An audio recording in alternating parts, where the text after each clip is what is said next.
ഇന്ത്യക്കാരനായ കാശ്മീരിയായ ആ മുസ്ലിം യുവാവിൻ്റെ ദേശസ്നേഹം അളക്കാൻ കൊണ്ടുചെന്ന സംഘികളുടെ ആ മുഴക്കോല് അവൻ രണ്ടായിട്ട് ഒടിച്ചു കളഞ്ഞു എന്ന് വ്യക്തം. कश्मीर में कहाँ? कुपवाड़ा में। नाम क्या है? नासिर।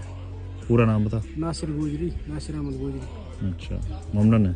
हाँ जी, मुस्लिम है ना? मुस्लिम है। अच्छा, और सुना? बस ठीक है। क्या मतलब हिंदुस्तान के बारे में क्या चाहता है, क्या सोचता है अभी? क्या सोचता है? देश है अपना। अपना या तेरा है? अपना सब उनका है। सबका तो ऐसा नहीं है यार, कुछ लोग नहीं सबके लिए देश। भारत माता की जय बोल। भारत माता की जय नहीं बोलेंगे। नहीं बोलेंगे? नहीं बोलते। ऐसा क्यों? क्यों बोलेंगे? तो वही तो बात है, क्यों नहीं वो बोलते? तो हमें थोड़ी अपना ये थोड़ी देता है। भारत माता की जय बोलने में क्या है? भारत देश नहीं दे रहा? भारत हमारा देश है, हम अपने देश से वतन मोहब्बत प्यार करते हैं। तो क्या बोलता? भारत माता की जय नहीं बोलेगा, क्या बोलेगा? जो हमारा ये बीट जाएगी फिर तेरी आगे देखना, तो भारत माता की जय नहीं बोल। मैं नहीं बोलूंगा यार, बनाओ बनाओ, आप कितना बनाना है ये बोलेंगे। क्या बोलेगा फिर? मेरा आइन मुझे हक देता है नहीं बोलने का, नहीं बोलूंगा। क्यों नहीं बोलूंगा तो नहीं बोलूंगा, नहीं बोलेगा? नहीं बोलूंगा जय भारत माता की जय। क्या बोल? कौन सी भारत की जय बोलेगा? किसी का जय नहीं बोलूंगा, मेरे मजहब में नहीं बोलूंगा। मेरे इस वीडियो को बनाने का उद्देश्य किसी की धर्म आस्था को ठेस पहुंचाना नहीं है, पर जो लोग हमारे देश में रह रहे हैं, हमारे देश का खा रहे हैं, सब कुछ हमारे देश से फैसिलिटी ले रहे हैं, फिर भी वो देश की जय और भारत माता की जय नहीं बोल सकते, तो क्या फायदा? हमें वो सरेआम धोखा दे रहे हैं। ലഹീന്ന് പറഞ്ഞാൽ ലഹി, ഭാരതത്തിനെന്നല്ല ഒരാൾക്ക് വേണ്ടിയിട്ടും ഞാൻ ജയ് വിളിക്കില്ല, അതിലൊരു വിട്ടുവീഴ്ചയുമില്ല. ഇത് കഴിഞ്ഞ ദിവസം ഹിമാചൽ പ്രദേശിൽ നടന്നൊരു സംഭവമാണ്.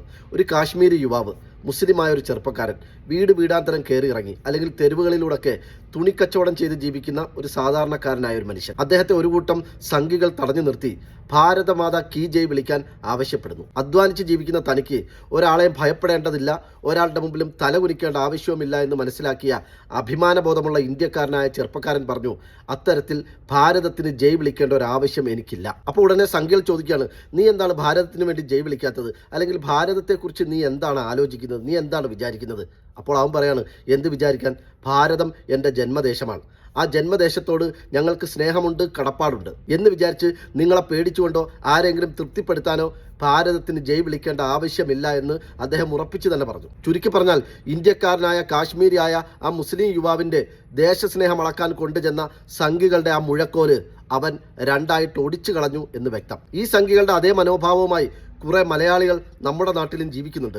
അവരോട് എനിക്ക് പറയാനുള്ളത്, മുമ്പൊരിക്കൽ ഒരു സംവാദത്തിൽ രവിചന്ദ്രൻ പറഞ്ഞതുപോലെ, നിങ്ങളുടെ പെങ്ങളെ നിങ്ങൾ പെങ്ങളായി കണ്ടോളൂ, പക്ഷെ നിങ്ങളുടെ പെങ്ങളെ വിവാഹം കഴിച്ച അളിയനോടും നിങ്ങളുടെ പെങ്ങളെ പെങ്ങളായി കാണണമെന്ന് പറയുന്നത് ശരിയാണോ? അതുപോലെ ഈ ഭാരതം നിങ്ങൾക്ക് മാതാവാണെങ്കിൽ അതിനെ ഭാരത മാതാവായി കണ്ട് നിങ്ങൾ ആരാധിച്ചോളൂ, പൂജിച്ചോളൂ. ഇവിടുത്തെ മുസ്ലിങ്ങളോടും ക്രിസ്ത്യാനികളോടും ഈ ഭാരതത്തെ മാതാവായി കണ്ട് പൂജിക്കണമെന്ന് പറയാൻ നിങ്ങൾക്ക് എന്ത് അധികാരമാണ്, അവകാശമാണ്? ഭാരതം എന്ന് പറയുന്നത് ഞങ്ങളുടെ ജന്മദേശമാണ്. ആ ജന്മഭൂമിയോട് ഞങ്ങൾക്ക് കടപ്പാടുണ്ട്, സ്നേഹമുണ്ട്. അത് സ്വാതന്ത്ര്യ സമര കാലത്ത് ഞങ്ങൾ തെളിയിച്ചിട്ടുമുണ്ട്. ഇനിയും തെളിയിക്കേണ്ടി വന്നാൽ അത് തെളിയിക്കാൻ ഞങ്ങൾ തയ്യാറാണ്, അതിന് ഞങ്ങൾക്കൊരു മടിയുമില്ല. പക്ഷേ ഭാരതത്തെ മാതാവായി കണ്ട്, ദേവിയായി കണ്ട് പൂജിക്കേണ്ട ആവശ്യം ഞങ്ങൾക്കില്ല. അത് ഞങ്ങളുടെ വിശ്വാസത്തിനെതിരാണ്. ഞങ്ങൾക്ക് പൂജിക്കാനും ആരാധിക്കാനും ഞങ്ങൾക്ക് ദൈവങ്ങൾ വേറെയുണ്ട്. ഇനി മാതാവായി കണ്ട് സ്നേഹിക്കാനും ലാളിക്കാനും ബഹുമാനിക്കാനും ഞങ്ങൾക്ക് ജന്മം തന്ന ഞങ്ങളുടെ അമ്മമാരുണ്ട്. അതുകൊണ്ട് ഞങ്ങളുടെ ദൈവവിശ്വാസത്തെയും മാതാവിനോടുള്ള കടപ്പാടിനെയും ദേശത്തോടുള്ള സ്നേഹത്തെയും കൂട്ടിക്കുഴയ്ക്കാൻ ഞങ്ങൾ ആരെയും അനുവദിക്കില്ല. അതിന് സംഘികളെ നിങ്ങൾ വെയിൽ കൊള്ളേണ്ട ആവശ്യവുമില്ല. പിന്നെ മറ്റൊരു കാര്യം, ഇത്തരം വീഡിയോസുകളുടെയൊക്കെ അവസാനം എന്താണെന്ന് നിങ്ങൾ എപ്പോഴെങ്കിലും ആലോചിച്ചിട്ടുണ്ടോ? സാധാരണ നിലയിൽ ഈ വീഡിയോസുകളൊക്കെ ചിത്രീകരിക്കുന്നത് അവർ തന്നെയാണ്.